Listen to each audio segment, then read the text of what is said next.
Hi friends, non bailable కేసుల్లో murder case, rape case, POCSO case, SC ST atrocity act కేసుల్లో sessions కేసులు bail ఎన్ని రోజులకు వస్తుంది?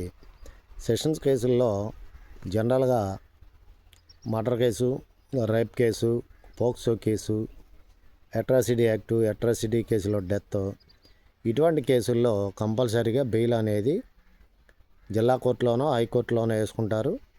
ఈ మ్యాక్సిమం 90% ముందు జిల్లా కోర్టులో వేస్తారు. వేసినాక 90 డేస్ లోపు ఛార్జ్ షీట్ ఫైల్ చేసే లోపు 90 డేస్ కంపల్సరీగా జైల్లో ఉండాల్సి ఉంటుంది. ఈ లోపు ఏదన్నా ఆ క్రైమ్లో కొంచెం ఏదన్నా గ్రావిటీ తక్కువ ఉంటే బెయిల్ వచ్చే అవకాశం ఉంటుంది ఫ్రెండ్స్.